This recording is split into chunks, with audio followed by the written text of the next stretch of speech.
Momento, a mensagem da Palavra de Deus, que será trazida pelo pastor Valnei.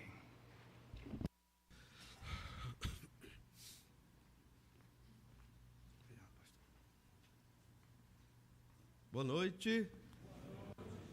É uma alegria juntos estarmos reunidos para adorar o Senhor e celebrar essa data comum a nós, que é exatamente a ressurreição do Senhor Jesus Cristo. A Páscoa, ela foi instituída em Êxodo, capítulo 12, quando o povo de Israel estava se preparando para sair do Egito. Esse é um evento emblemático na Escritura, na história do povo de Israel, porque é um exemplo de libertação do cativeiro, o cativeiro egípcio naquele momento. Conhecemos a história. Deus colocou 10 pragas para que Faraó libertasse a nação de Israel, que ficou ali cerca de 400 anos como cativos.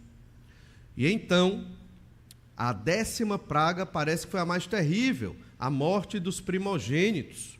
Mas aquele que cresce no Messias, no descendente, que é o Senhor Jesus Cristo, lá naquela época, em Êxodo 12, 1446 anos antes de Cristo, provavelmente essa era a data. Se você cresce no Senhor, no seu Messias, matasse o cordeiro, aspergisse o sangue nas portas, então o anjo da morte, quando viesse, passaria por cima da sua casa e não mataria o seu primogênito. Obviamente, a maioria do Egito não cria nesta pregação que foi dada ali por Moisés. Alguns egípcios creram, mataram o cordeiro, aspergiram o sangue nas portas e não tiveram seus filhos mortos. Sabemos pelo relato bíblico que muitos egípcios foram com Israel para o deserto, lá para o Monte Sinai, receber as tábuas da lei e se preparar para entrar na terra que Deus prometera a Abraão, Isaque e Jacó. A morte do cordeiro, desde que o pecado entrou no mundo, foi entendido pelos crentes em Jesus, pré-diluvianos, pós-diluvianos, da velha aliança e da nova aliança, como o símbolo da expiação do nosso pecado. Foi necessário derramar o sangue. Mas aquele cordeiro da Páscoa, ele era só um cordeiro, um animal, era um sangue comum. Ele não retiraria o pecado de ninguém. Ele estava simbolizando, e naquele dia da Páscoa, de modo sobrenatural, mas simbolizando o Cordeiro de Deus que viria tirar o pecado do mundo. E é interessante que quando Israel estava em fidelidade, todo ano Israel celebrava a festa da Páscoa. Além dos vários cordeiros sacrificados nas várias festas e rituais e cerimônias de holocausto, pela oferta para a purificação do pecado do indivíduo, da nação, dos sacerdotes e até do rei, tinha o dia da Páscoa. E esse dia era celebrado quando a nação estava em fidelidade ao Senhor. Depois que Salomão cometeu terríveis pecados e Roboão não teve sabedoria e o reino de Israel se dividiu, reino do norte e reino do sul, reino de Israel e reino de Judá, foi o que aconteceu. A idolatria tomou de conta. E os reis de Israel esqueceram de celebrar a Páscoa. Não só os reis, mas os sacerdotes também. E a nação entrou em declínio. E então surgiu um rei justo que voltou a celebrar a Páscoa. Isso era um sinal de reavivamento espiritual, o rei Ezequias. Mas depois dele, voltaram a esquecer a celebração da Páscoa do Senhor. Só em Josias voltou-se a celebrar a Páscoa e a matar o cordeiro pascal. Entendam que toda vez que Israel matava aquele cordeiro, celebrando a Páscoa de Êxodo capítulo 12, eles estavam apontando para a vinda do Cordeiro de Deus. Eles sabiam disso. Só que o povo de Israel, mesmo não tendo voltado para a idolatria das imagens, eles estavam vivendo em uma outra idolatria, né? A idolatria do seu próprio ego, crendo na salvação por obras da lei de Moisés. Nós sabemos pela Bíblia que as obras não salvam ninguém da condenação dos seus pecados. Na época de Jesus, né, eles matavam o cordeiro pascal, mas eles não criam no Cordeiro de Deus. Que ironia, né? Israel matava o cordeiro pascal, mas não cria no Cordeiro de Deus. E então, quando o Senhor Jesus Cristo foi morto na cruz, naquela sexta-feira, passou o sábado morto e ressuscitou ao terceiro dia. Ele foi o Cordeiro de Deus que foi morto definitivamente pelos pecados dos homens, para que todo aquele que nele cresce não mais morresse eternamente, mas tivesse salvação. E é por isso que pregamos o Evangelho do Senhor Jesus Cristo para a salvação de todo pecador perdido, para que se arrependa do seu pecado e entregue a sua vida a Jesus, porque esta mensagem, ela não é de ontem, nem da década passada, nem de 100 anos atrás, nem da Reforma Protestante. Ela é uma pregação desde o dia que o pecado entrou no mundo, quando, infelizmente, Adão e Eva desobedeceram a Deus e comeram daquele fruto maldito que trouxe o pecado para dentro das nossas vidas e dentro da criação, e desobedeceram ao Senhor. Desde aquele dia foi necessário o sacrifício. Na velha aliança, um sacrifício simbólico que apontava para o futuro sacrifício, o Cordeiro de Deus definitivo, que é o Senhor Jesus Cristo.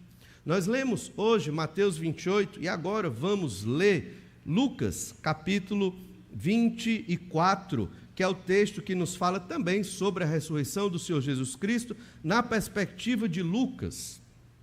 A ressurreição de Jesus é o ápice do plano do Senhor para a redenção do pecador, porque quando o Senhor Jesus ressuscitou, ele cumpriu também várias promessas do Antigo Testamento com relação à nossa salvação. Você ser salvo, você que é crente em Jesus, que creu em Jesus como seu Senhor e Salvador, você é salvo da condenação dos seus pecados, porque o Cordeiro de Deus foi morto na cruz, sim.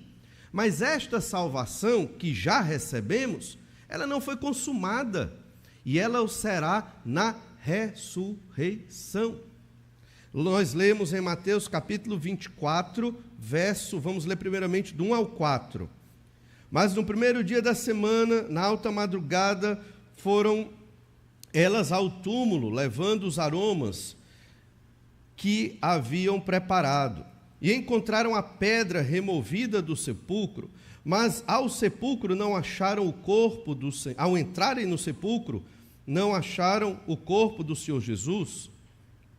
Aconteceu que, perplexas a esse respeito, apareceram-lhe 2 varões com vestes resplandecentes. Então, as mulheres foram lá e no relato de João e de Mateus entendemos que Maria foi uma das primeiras a estar lá, Maria Madalena, a ver ali o sepulcro, a pedra retirada, não havia o corpo, era impossível pessoas comuns removerem aquela pedra e o corpo de Jesus não estava ali. Então, certamente os anjos removeram e Jesus ressuscitou. Ali estava também sendo guardado por uma guarda romana, de soldados romanos, para impedir que o corpo de Jesus fosse roubado e para que os discípulos inventassem uma suposta história da ressurreição, porque Jesus já pregara sobre a sua ressurreição. Mas como é interessante que a pedra foi rolada, aqueles soldados também já não estavam mais ali e elas viram, os anjos como homens, e a gente sabe que lá em Gênesis 18 os anjos apareceram também como homens, e o próprio Deus apareceu na forma de um homem a Abraão, lá em Gênesis 18, então isso é muito factível. Percebemos nesses 4 versículos o seguinte ensino: a ressurreição somente explica o sepulcro vazio, não foi achado o corpo do Senhor Jesus Cristo, porque ele ressuscitou. Lembra quando o Senhor Jesus, foi preso no Getsêmani?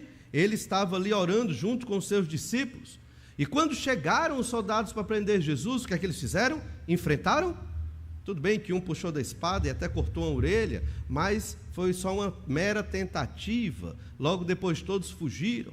Eles não eram guerreiros, eram pescadores, eram pessoas simples, cobrador de imposto. Tinha um zelote lá, mas só ele talvez fosse mais aguerrido, os outros não eram. Resultado, eles não tinham como enfrentar essa guarda romana. O corpo de Jesus verdadeiramente ressuscitou. E a fé cristã, bíblica e verdadeira, ela permanece até hoje exatamente por isso, porque o Senhor Jesus ressuscitou. Olha o que diz o verso 5. Estando elas possuídas de temor, baixando os olhos para o chão, eles lhes falaram, os anjos: por que buscais entre os mortos ao que vive?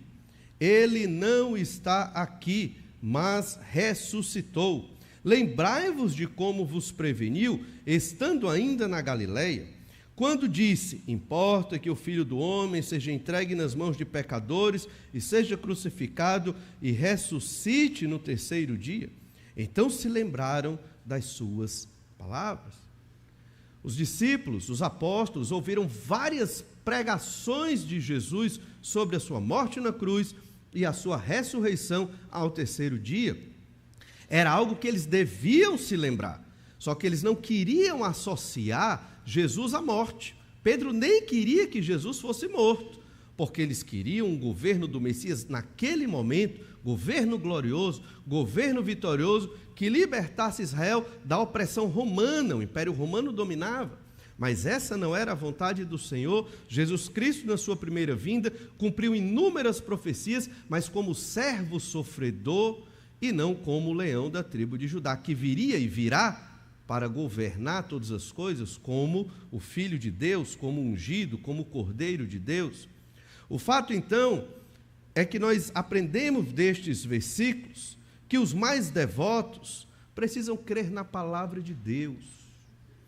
Assim como os apóstolos, infelizmente, eram incrédulos na ressurreição de Jesus, penso eu que nós também somos.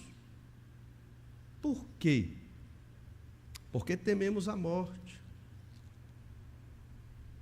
Porque nos afligimos com os sofrimentos do tempo presente. Porque não ferve no nosso coração a esperança da ressurreição, quando um dia vamos ressuscitar. E é por isso que investimos tanto tempo nas coisas desta terra e não investimos no reino de Deus. Por quê? Porque achamos que a felicidade está aqui, quando a felicidade está na nossa ressurreição. E é nesse sentido que o crente se torna incrédulo em relação à ressurreição. Os apóstolos ouviram Jesus pregar várias vezes sobre a ressurreição dele, mas eles não queriam enxergar isso. Quantos anos você já é crente no Senhor Jesus? Quantos anos você ouve falar da ressurreição, da Páscoa, do Cordeiro de Deus que tira o pecado do mundo? Avalie sua vida para trás. Quanto mais você tem dedicado a sua vida à expansão do reino de Jesus nessa terra, porque em breve o Senhor vai retornar. E o reino de Deus efetivamente será instalado. E Jesus vai reinar. Ele vai reinar. Nós também reinaremos com Cristo, à semelhança dele, ressurretos com ele. Essa é a plena mensagem de salvação da fé cristã, como lemos na Bíblia Sagrada. Por isso é tão importante celebrar a ressurreição do Senhor Jesus Cristo. Mas esses versículos nos mostram que os próprios apóstolos que andaram com Jesus, que viram Jesus ressuscitar Lázaro e outras pessoas, e que ouviram a pregação da boca de Jesus, que ele iria ressuscitar, eles estavam incrédulos. O anjo teve que lembrar. Entende? No caso aqui, as mulheres, né? Mas posteriormente os próprios apóstolos chegaram também a não ter essa fé na ressurreição de Jesus. Se Jesus não tivesse falado, tudo bem, mas está documentado nos evangelhos. Entende? Isso se chama, irmãos, incredulidade.